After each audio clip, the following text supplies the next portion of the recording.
Siema. Dzisiaj poranek zimny. Para leci.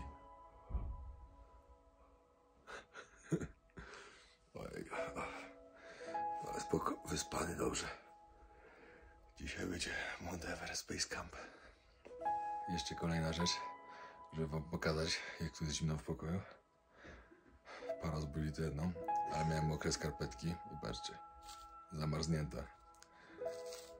Totalnie zamarznięte. To też.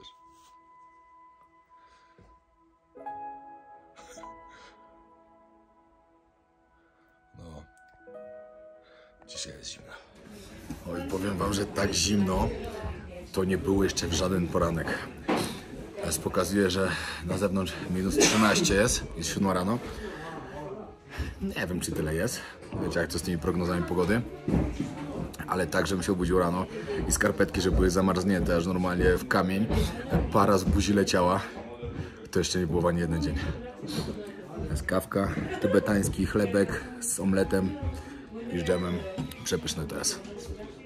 Mega polecam, jak będziecie. Wychodzimy. Zaczynamy trasę. Dookoła pięknie. Chciałem to zrobić dziurkę na nos.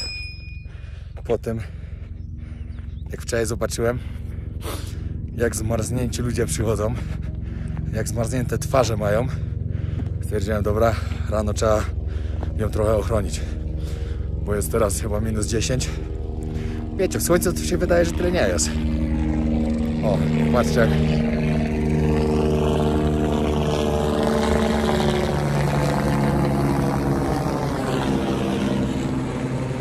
leci z paczkami. Czyli mój przewodnik się mylił. Czyli do Base Campu też latają. No widzicie. A czasem każdy się może pomylić. No, dzisiaj dochodzimy najpierw do hotelu, zostawić rzeczy i ruszamy do Base Campu. Mega jestem podekscytowany, że to zobaczę i mam nadzieję, że spotkam jakiegoś Polaka, żebym mógł z nim pogadać o wyprawie. To będzie naprawdę fajnie usłyszeć takie coś. Fajnie, żebyście też usłyszeli, jak to wygląda.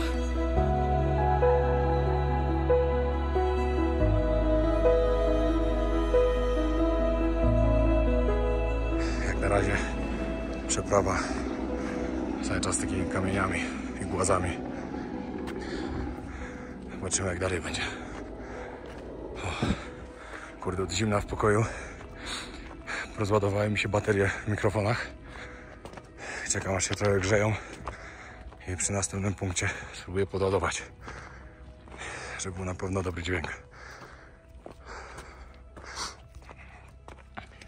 Jednak nie mogę z tym iść na twarzy, bo nie dam rady oddychać. Coraz ciężej się oddycha. Jesteśmy na jakichś 5000 metrów wysokości nad poziomem morza. I powiem wam, że każda lekka górka, albo nawet nie górka, parę kamieni do góry i się ciężko oddycha już.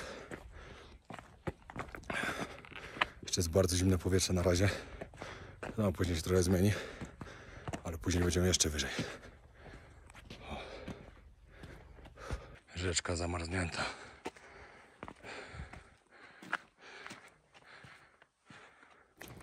Musiałem się zatrzymać. Słońce dzisiaj jest tak mocne, że trzeba poprawić. Wczoraj naprawdę w naszym hotelu, czy guest house raczej, były dwie takie dziewczyny. Miały tak, nie wiem, czy popaloną, czy zmarzniętą twarz. Jedna to myślałem, że się gdzieś spinała już po prostu, wiecie, od mrozu. No ale później wyszło na to, że ona idzie właśnie na Everest Base Camp. Czyli pewnie też słońce ją spaliło.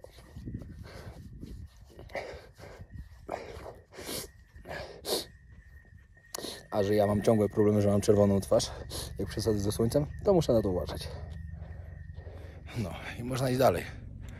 Pamiętajcie, podróżujcie mądrze, bo zrobić sobie krzywdę to nie jest problem, ale później będą problemy. Kolejny helikopter leci. Powiem wam, że latają tu jeden za drugim. Jak na razie trasa idzie dobrze, ale też praktycznie idziemy po płaskim. Za chwilę dopiero się zacznie wzniesienie jakieś. Wtedy się będzie ciężko oddychało. No i teraz rozpoczynamy wspinaczkę, czyli ciężką część dzisiejszego dnia. Musimy tam na górę wejść. Na tej wysokości lekki nie będzie. Będzie trzeba co jakiś czas robić stopa, żeby złapać oddech.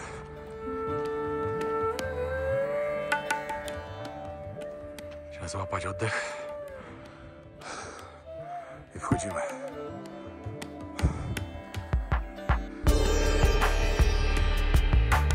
A za nami taki piękny widok.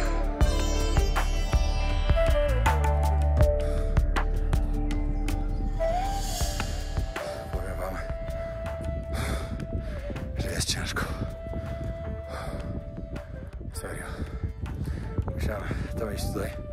Bo twarz muszę mieć osłonioną, bo się nie da. Pali słońce i mrozi jeszcze.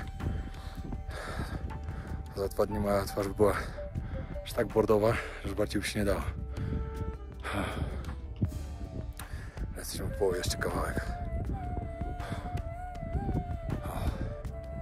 Ale powiem wam, że w nogach każdy krok tutaj czuć podwójnie albo potrójnie. I aż normalnie mięśnie bolą. Nie od tego, że są niedotlenione, albo nie wiem, ale naprawdę to czuć.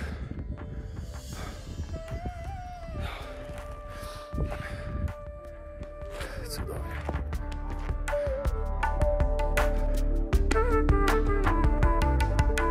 Końcówka. No jeszcze teraz jedna, ale już mniejsza górka do pokonania.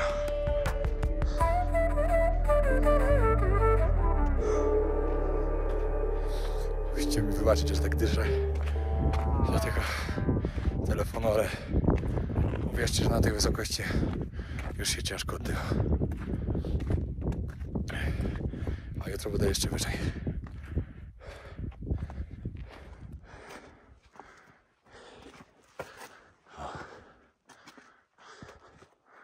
Ale pięknie.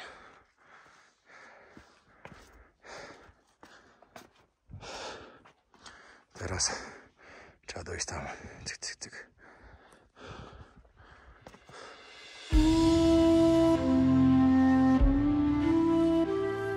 I kolejna wspinaczka dzisiaj.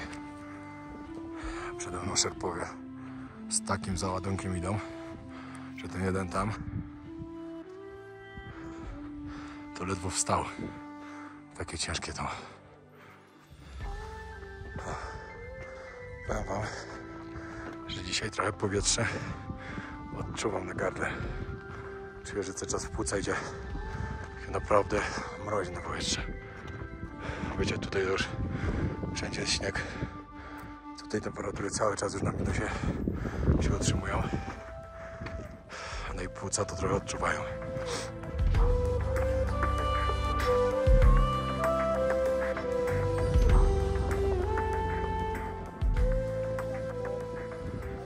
Oh, over there. Yes, yes, we here. O, tam już przed nami jest base camp. Aha. Tam lodowiec jest, utrzymuje się. Dzisiaj tam będziemy. O, ale czad. Jesteśmy coraz bliżej.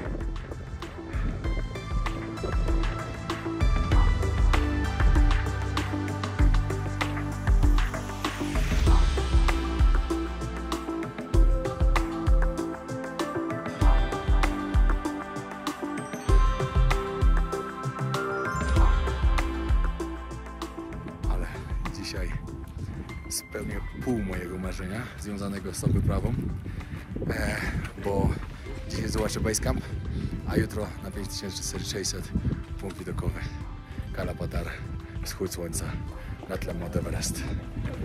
Ale jestem szczęśliwy, co nie wyobrażacie. Tutaj naprawdę chyba jedno z lepszych miejsc jak na razie, które było, żeby sobie czasnąć fajne zdjęcie. Idziemy dalej, bo już trochę przed nami. Musicie mi wybaczyć w dzisiejszym vlogu. Trochę będzie wiało, bo mi padły mikrofony tutaj na dole. jest lodowiec. A my idziemy tam za tą górę. Tam jest lodowiec, później tam basecamp, później i na drugi dzień rano tam na górę na punkt widokowy. Wszystko już ustalone. I marzenia się spełniają, pamiętajcie. Znaczy nie, źle powiedziałem. Marzenia się nie spełniają. Marzenia trzeba spełniać. Ja to robię. Teraz przewodnik mi powiedział, tutaj ta góra to już jest Tybet. A tam troszeczkę widać Everestu. Później oczywiście będzie dużo bardziej widać.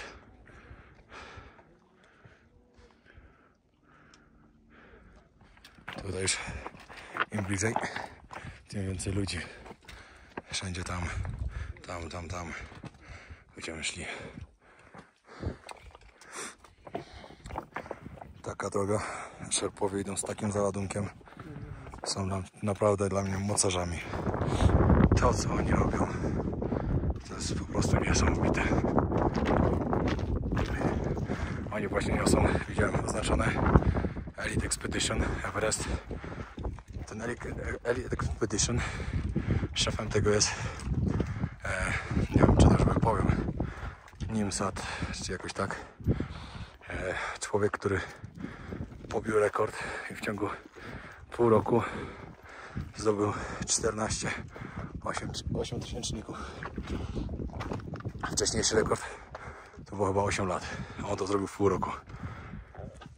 No na pewno jest najbardziej medialnym, najsławniejszym szerpem tych czasów. No bo wiadomo, że najsławniejszym będzie Tenzing, który pierwszy zdobył Mount Everest.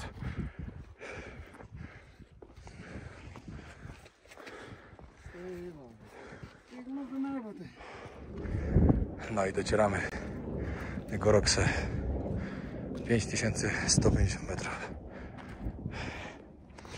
Dzisiaj jeszcze będziemy szli wyżej.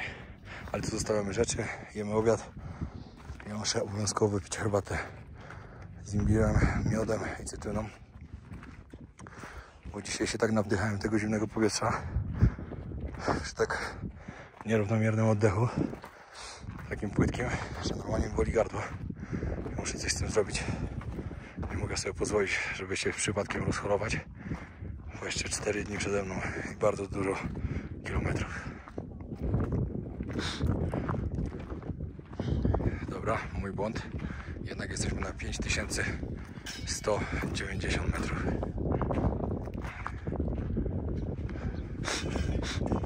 Tak, do basecampu mam jeszcze 3,5 km w jedną stronę. Kalopatar jutro około 1-2 będzie na 5545, czyli nie na 5600. Super. Trzeba nakleić naklejkę. O, Radio Bielsko. Patrzcie, ode mnie z miasta. No to niech będzie przy Radio Bielsko.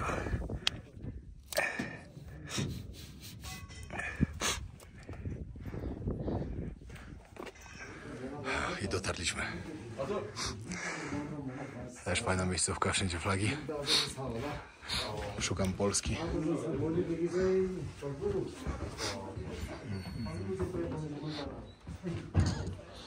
O, a jest polska flaga.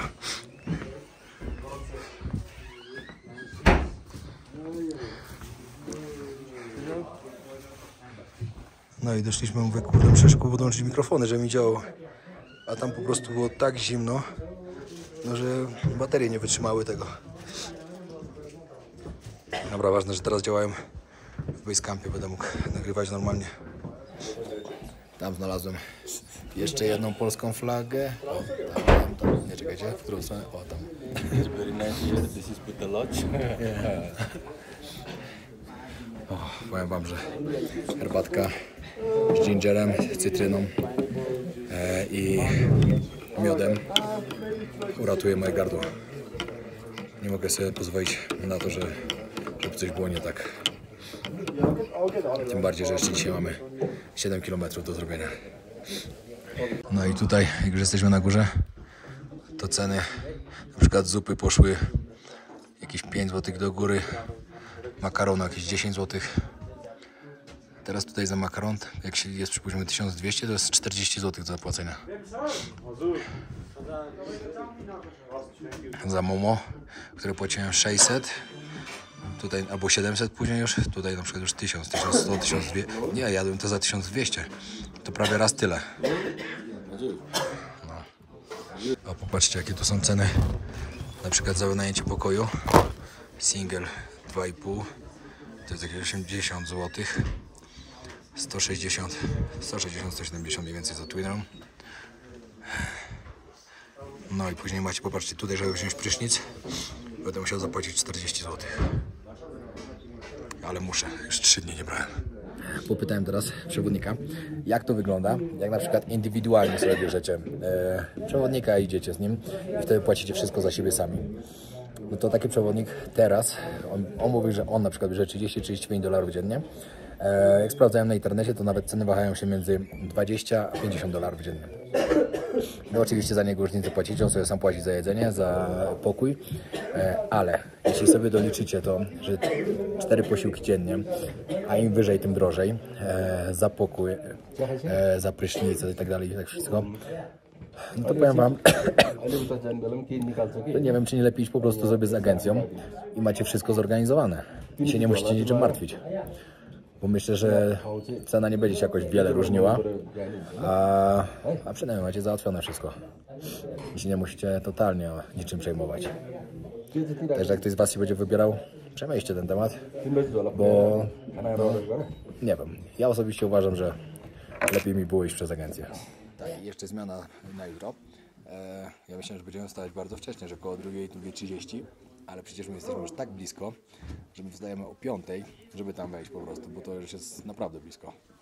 Wiadomo, że rano będzie duży wysiłek, bo to trzeba się tak wspinać do góry. No, ale spoko. 4:35 pobudka, żeby to zobaczyć. Wracamy na śniadanko i ruszamy w trasę. Dobra, pierożki mamy zjedzone i ruszamy na wyprawę do base campu. Mamy jakieś 3 km. Tutaj kiedyś było jezioro. Dlatego to tak wygląda.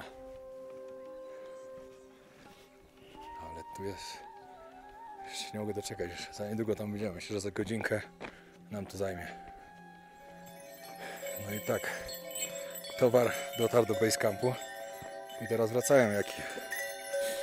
I znowu to samo później.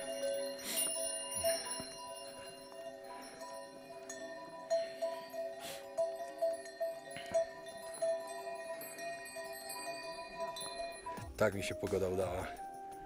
Oczywiście jeszcze oby się utrzymała kolejne 4 dni, ale jestem mega zadowolony.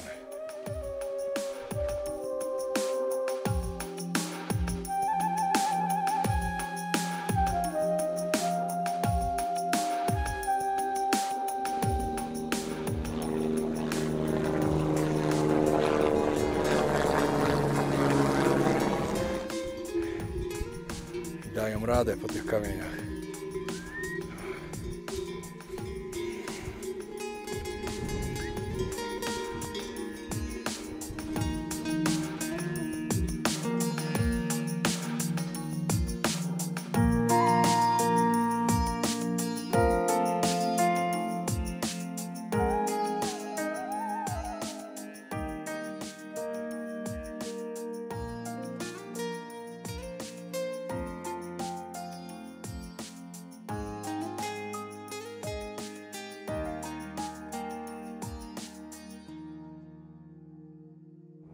Przewodnik mi powiedział, że właśnie wczoraj się dowiedział, że co do helikopterów dostarczania towaru na basecamp się zmieniało. Jest takie zapotrzebowanie, że brakowało już jaków i ludzi. Muszą teraz helikopterami też, ale miejscowi się trochę buntują, że im to nie pasuje.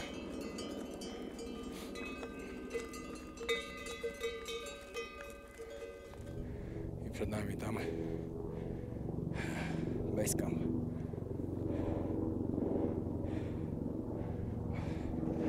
No i piękny lodowiec jeszcze do tego.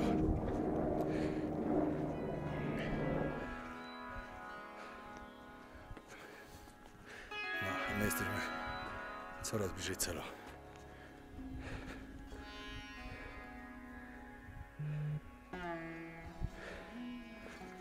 Niesamowita przygoda.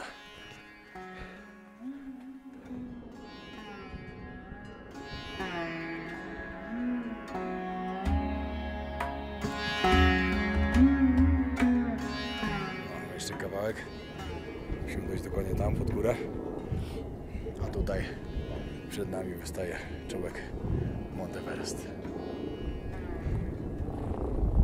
Coraz bliżej, drodzy Państwo. Tam, gdzie tam ludzie na dole. Cyk, cyk, cyk. I tutaj dochodzimy.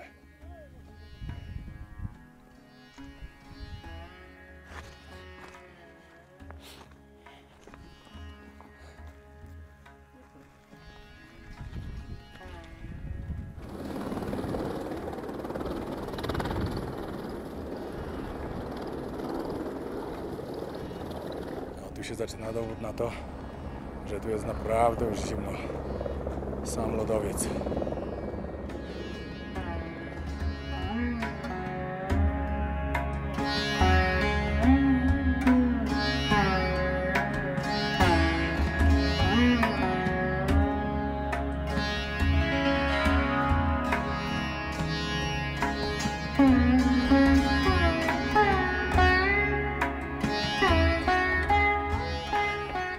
No i drodzy Państwo, jesteśmy Everest Base Camp. I tutaj ten sławny kamień, na którym obowiązkowo trzeba sobie cyknąć fotę.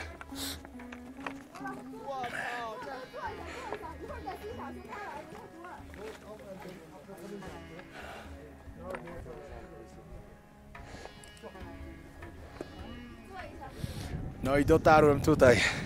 Jestem na tym słynnym kamieniu, na którym każdy robi sobie zdjęcia. Nawet nie wiecie, jak jestem szczęśliwy. Tak właśnie wygląda szczęśliwy człowiek, który realizuje swoje marzenia. I to jest piękne. To było moje marzenie podróżnicze, żeby tutaj przyjść. I jestem. Po wielu dniach ciężkiego trekkingu. Dzięki, że jesteście ze mną. Dobra, idziemy teraz jeszcze zobaczyć, jak wygląda. Teraz jeszcze nie ma osób, które się wspinają. Tutaj w Base Campie jesteśmy 2 tygodnie za wcześnie. Dopiero budują tutaj wszystko.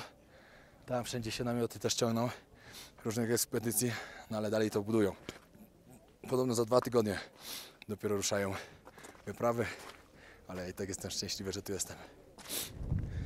Teraz przyszedłem Wam pokazać jeszcze ten lodowiec, który tutaj się ciągnie aż stamtąd. Tam się zaczyna i tutaj wszędzie idzie. To jest też niesamowite.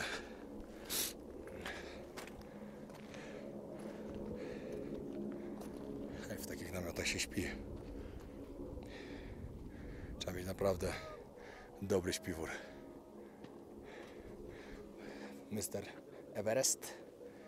Jutro Wam opowiem trochę więcej na temat tego, dlaczego w ogóle się nazywa Everest. Bo założę się, że 95% z Was nie wie. I to właśnie możecie znaleźć w podcaście historycznym. Niesamowicie chłopak opowiada o tym. Tu możecie jeszcze zobaczyć te beczki. Przed chwilą właśnie tragarze też nieśli. To właśnie są... To jest pozostałości po tym, co ludzie zostawiają w toalecie. Gdzieś to trzeba wynieść. Nie może to tu zostać. Wszędzie lód.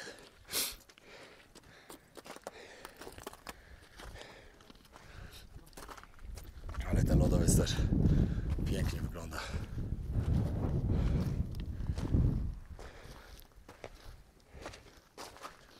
Idziemy tylko kawałeczek, bo jeszcze tam nie spotkamy prawdopodobnie żadnego Polaka.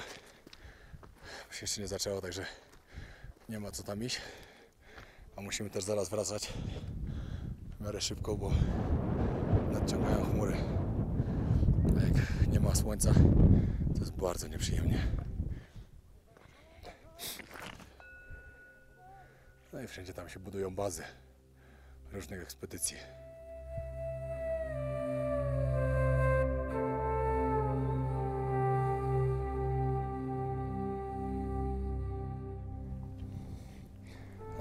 namiotach przyrządzają jedzenie też. Z jednej strony szkoda, że jestem za wcześnie, a z drugiej strony i tak dotarłem gdzie chciałem i to jest najważniejsze.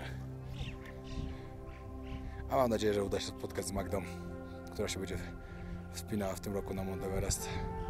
Mówi, że jeśli góra jej pozwoli na to, to ją zdobędzie.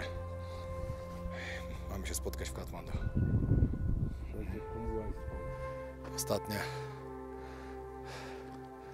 Ostatni widok na to, może jeszcze nie ostatni, jeszcze tam pewnie będzie. Wiecie co jest fajne? Dzisiaj pobiłem też swój rekord wysokości, na jakim byłem kiedykolwiek w życiu. A jutro zrobię to znowu. A jak się uda, to jeszcze w tym roku pójdę na Kilimandżaro. Ale zobaczymy.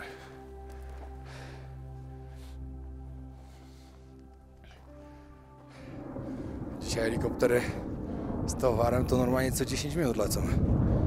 Także chyba się śpieszą z czasem. Może wiedzą, że zaraz się zacznie dobry okres, żeby się wspinać. Może jakieś okno pogodowe albo coś, chociaż do okna pogodowego to pewnie jeszcze daleko. Bo samo to, że sama taka ekspedycja trwa ogólnie nawet 2-3 miesiące, różnie. Ale od basecampu już później jest 42 dni. To jest naprawdę, to nie jest tak, że wy sobie po prostu idziecie do góry. Idziecie, schodzicie i tak się przesuwać, przyzwyczajecie głowę do wysokości. Wiecie, trenujecie wszystko, wspinaczkę i tak dalej. To nie jest... O! Ale nogę zwichnąłem troszkę. Znaczy zwichnąłem, tak krzywo stanąłem. No, to nie jest takie, jak wielu się wyobraża. I jeszcze parę osób mi pisało: a już jesteś w basecampie, czemu nie wejdziesz sobie do góry? Nikt by mnie tam nie zabrał. Mam zero doświadczenia, totalnie. Na najwyższym punkcie, jakim byłem, to będę jutro. Na 560. A gdzie to zdobywać największą górę na świecie? Nie ma takiej opcji. A po drugie, to jest najwyższa góra na świecie i najdroższa góra na świecie do zdobycia. Ekspedycje kosztują, jak kiedyś sprawdzałem, to średnio od 40 do 120 tysięcy dolarów. Pytałem w Katmandu, to mówili, że można załatwić nawet za 30. Ale wiecie, cena nie zawsze czyni cuda. Czasem lepiej zapłacić więcej i się nie martwić, że na przykład braknie tlenu na górze albo coś. Bo to jest bardzo ważne. Mój przewodnik jest przefajny. Doszliśmy tam do basecampu, pogratulował. Zdjęcie sobie razem czasnęliśmy. Każdy zadowolony. Oni drogą. Leżą na ziemi. Powiem wam, że dzisiaj pierwszy raz czuję się zmęczony. Naprawdę. Że naprawdę nogi za sobą ciągnę. Nie wiem, dzisiaj przeszliśmy z 12 albo 13 km. Albo nie wiem, więcej, nie wiem. Nie wiem, rano szliśmy, teraz było 7. Się czuję naprawdę zmęczony. Potrzebuję gorącego prysznica i odpoczynku. Jestem wykończony. No ale jutro rano idziemy wyżej, a później schodzimy w dół. Będzie coraz cieplej i będziemy, no, większość się będzie w dół szło. Chociaż oczywiście pod górkę też będą odległości do zrobienia. Ale zrobiłem to. Jestem mega zadowolony z siebie. Wiem, że dla niektórych to może być nic, takie coś. Ale uwierzcie mi, my przejdziemy w sumie razem, tam i z powrotem. Ja wiem, z tego, co mi mówił przewodnik, to jakieś 140-150 km. Z tym, co tam dodatkowo jeszcze robiliśmy. górach na takiej wysokości. Dobry trening. Mój przewodnik jest mistrzem świata. Jest minus 15 na zewnątrz. W pokoju jest tak lodowato, że się często jest zimna. Dzisiaj jeszcze będę spał dodatkowo w chuście i w rękawiczkach. Wchodzę do pokoju, a tu 2 okna otwarte. Niesamowite. Dobra, trzymajcie się. Jest 20:30, o 5:00 pobudka. Jak wam się podoba ta przygoda, ta wyprawa, zostawcie suba. Już niedużo do 300 koła. Pozdrawiam.